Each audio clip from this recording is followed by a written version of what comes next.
배달 라이더가 한 달에 500만 원을 번다는 이야기 한 번쯤 들어보셨을 겁니다. 오토바이 한 대만 있으면 시작할 수 있고 뛴 만큼 그날 돈이 들어오니까요. 그런데 그 500만 원이 통장에 그대로 남을까요?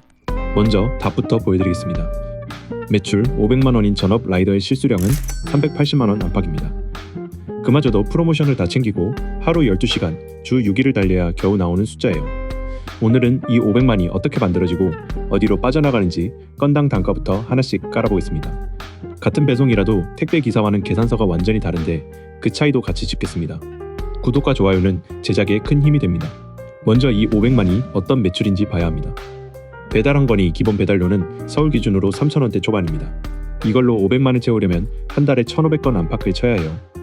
하루로 나누면 26일 기준 약 58건, 12시간을 붙어 있어야 나오는 물량입니다.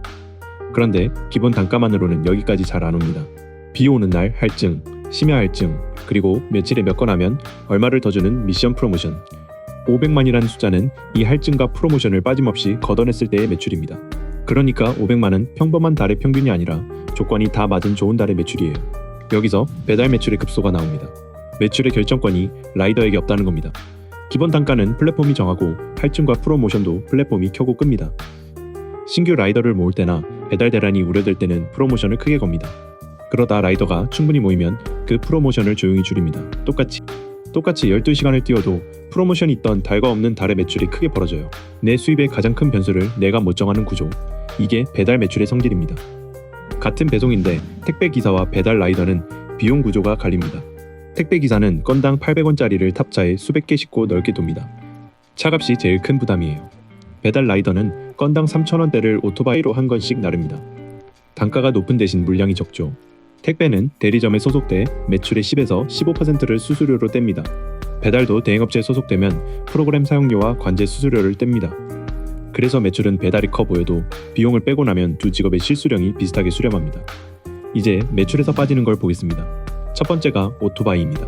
배달 오토바이는 자산이 아니라 소모품이에요. 하루 100km 넘게 달립니다. 승용차의 두세 배 속도로 다르니 중고로 사서 할부로 갚아도 감가가 빠르게 빠집니다. 엔진 오일은 매달 갈고 타이어와 브레이크도 자주 교체합니다. 할부 구매 감가, 정비비를 합치면 매달 12만원 안팎이 여기서 나갑니다. 사고 없이 얌전히 닳기만 했을 때의 숫자고 한번 넘어지면 계산서를 뚫고 나갑니다. 두 번째는 보험입니다. 이게 배달의 진짜 고정비예요. 똑같은 오토바이라도 출퇴근용으로 굴리면 보험료가 연 18만원인데 돈 받고 배달한다고 신고하는 순간 유상운송 보험료가 연 100만원을 넘습니다.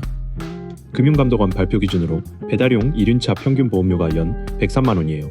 가정용의 6배 가까이 뜹니다. 한 달로 나누면 약 9만원이 매출에서 빠집니다. 비싸다고 안 들고 가정용으로 뛰면 사고 났을 때 보상이 거절돼 더 큰 폭탄이 됩니다. 세 번째는 기름값입니다. 하루 100km씩 한 달이면 2000km가 넘습니다. 125cc 스쿠터 기준으로 매달 기름값이 12만원 안팎 나갑니다. 여기에 배차 앱을 돌리는 데이터 통신비, 대행 소속이면 프로그램 사용료까지 더해집니다. 이 자잘한 고정비를 합치면 매달 5만원 안팎이 또 빠집니다. 큰 항목은 아니지만 매출과 상관없이 매달 꼬박꼬박 나가는 돈이에요. 네 번째 칼은 제일 조용합니다. 라이더는 근로자가 아니라 개인 사업자라서 정산액에서 3%가 원천 징수됩니다. 매출 500만원이면 매달 16만 5천원이에요. 월급쟁이처럼 연말 정산으로 끝나는 게 아니라 다음 해에 종합소득세로 다시 정산해야 합니다. 비용 증빙을 잘 챙겨두지 않으면 이 세금이 예상보다 더 나오는 경우도 있습니다. 여기까지 빼면 실수령이 440만원쯤인데 진짜 함정은 지금부터입니다. 라이더는 개인 사업자라 직장인이면 회사가 절반 내주는 4대 보험을 혼자 냅니다. 건강보험은 지역가입자로 들어가는데 소득뿐 아니라 재산까지 얹어서 보험료가 매겨져요. 국민연금도 회사 부담분 없이 전액 본인 목입니다. 이 소득되면 건강보험과 국민연금을 합쳐 매달 수십만원이 또 빠져나갑니다. 이걸 다 내고 손에 쥐는 실제 가처분은 380만원 안팎으로 내려갑니다. 매출 500만이 실수령 380만이 되는 진짜 이유는 오토바이가 아니라 이 안전망 비용입니다. 좋아진 쪽도 공정하게 놓겠습니다. 예전에는 라이더가 다쳐도 산재를 받기 어려웠습니다. 2023년 7월부터 전속성 요건이 폐지되면서 여러 플랫폼을 오가는 라이더도 산재 당연가입 대상이 됐어요. 가입 신고를 안 했어도 사고가 나면 보상을 청구할 수 있습니다. 다만 보험료는 플랫폼과 라이더가 절반씩 부담합니다. 즉 이것도 내 몫이 절반 있다는 뜻이에요. 안전망이 생긴 건 분명한 진전이지만 그 비용도 결국 라이더 계산서에 한 줄로 올라갑니다. 배달의 가장 큰 위험은 계산서에 안 잡히는 데 있습니다. 사고와 날씨입니다. 라이더 수입이 제일 좋은 날은 비 오는 날이에요. 주문은 늘고 나오는 라이더는 줄고 할증이 붙습니다. 그런데 이륜차 사고 위험이 제일 높은 날도 비 오는 날입니다. 수입이 오르는 조건과 닫히는 조건이 같은 방향을 보는 직업이에요. 개인 사업자라 한 달을 병원에 누우면 그달 매출은 0원인데 보험료와 오토바이 할부 같은 고정비는 그대로 나갑니다. 380만은 몸이 멀쩡할 때만 유효한 숫자예요. 이 380만을 시급으로 바꿔보겠습니다. 프로모션을 챙기려면 피크 시간에 붙어야 하고 콜이 없는 시간에도 앱을 켜고 대기해야 합니다. 그 대기 시간까지 합치면 하루 12시간, 한 달 노동 시간이 300시간을 넘어갑니다. 380만을 300시간으로 나누면 시급은 12,000원대입니다. 최저임금보다 조금 높은 수준인데 그 대가로 신호와 배차와 날씨와 싸우는 셈이죠. 그래서 라이더는 콜을 계속 늘리려 합니다. 건당 3,000원대니까 남기려면 더 많이 나르는 수밖에 없어요. 하루 쉰 건이 60건이 되고 70건이 됩니다. 그런데 콜이 늘수록 노동시간도 늘고 사고 위험도 늘고 기름값도 듭니다. 매출은 오르는데 몸은 더 갈리는 박리담의 전형입니다. 게다가 콜 수는 내 노력만으로 정해지지 않아요. 주문량과 그 시간에 접속한 라이더 수가 함께 정합니다. 남들이 힘들어 배달로 몰리는 시기엔 라이더가 늘어서 내 콜이 오히려 줄어듭니다. 시간당 콜을 올려주는 장치가 하나 있습니다. 여러 주문을 한 동선으로 묶어주는 묶음 배달이에요. 배민에서는 알뜰 배달이라고 부르는데 같은 방향의 주문 두세 건을 하나로 묶어 라이더에게 줍니다. 플랫폼은 이 방식으로 라이더 수익이 늘었다고 발표했어요. 실제로 1시간에 처리하는 건수는 올라갑니다.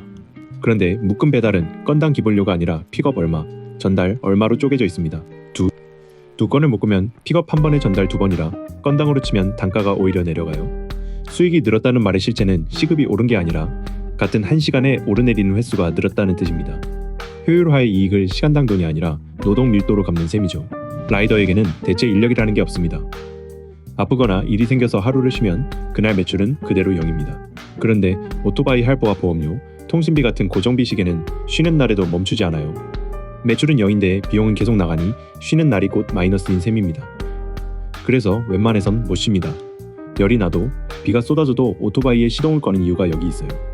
월급쟁이라면 아파도 나오는 유급 휴가가 개인 사업자인 라이더에게는 없습니다. 라이더 모집 광고를 보면 월 1,000만원도 가능하다는 문구가 있습니다. 거짓말은 아닙니다. 콜이 몰리는 지역에서 잠을 줄여가며 하루 16시간을 뛰고 프로모션이 크게 걸린 시기를 만나면 그런 매출이 나올 수도 있어요. 하지만 그건 매출이지 소득이 아니고 그렇게 뛰면 몸이 먼저 무너집니다. 1,000만원이라는 숫자는 최상단의 매출을 소득처럼 보여주는 광고 화법입니다. 평균을 봐야지 최고 사례를 내 것으로 착각하면 계산이 처음부터 어긋납니다. 배달은 진입 장벽이 거의 없습니다. 오토바이와 면허, 앱 가입만으로 오늘 시작할 수 있어요. 문턱이 낮다는 건 장점이지만 동시에 이 일의 단가를 누르는 이유이기도 합니다. 일자리가 줄고 경기가 나빠지면 사람들이 문턱 없는 배달로 몰립니다. 그러면 같은 주문을 놓고 라이더끼리 콜 경쟁이 심해지고 프로모션이 줄어도 다들 뜹니다. 남들이 힘들 때 나도 같이 힘들어지는 경기 방어가 안 되는 일이라는 뜻이에요. 내가 열심히 한다고 콜이 늘지 않고 시장이 몇 명이 나왔는지에 내 매출이 휘둘립니다.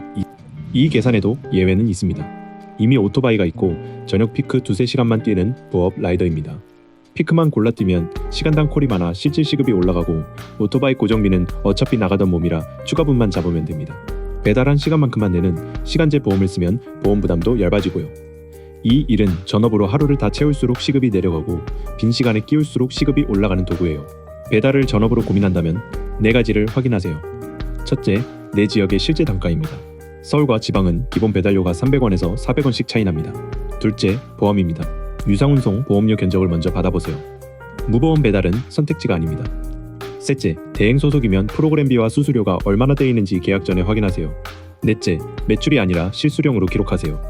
첫 달 순수입을 접속 시간으로 나눠보면 그 숫자가 최저임금 언저리면 이 일을 전업으로 걸기 전에 다시 계산해야 합니다. 배달 라이더 월 500만원.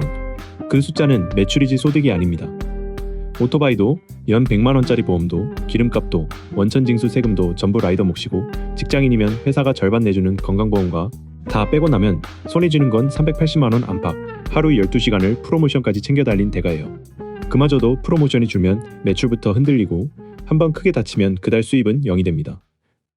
겉으로는 사장님이지만 단가도 프로모션도 콜수도 내가 못 정합니다. 다음에 비 오는 날 빠르게 지나가는 오토바이를 보시면 그 빠른 걸음의 이유가 조금은 보일 겁니다.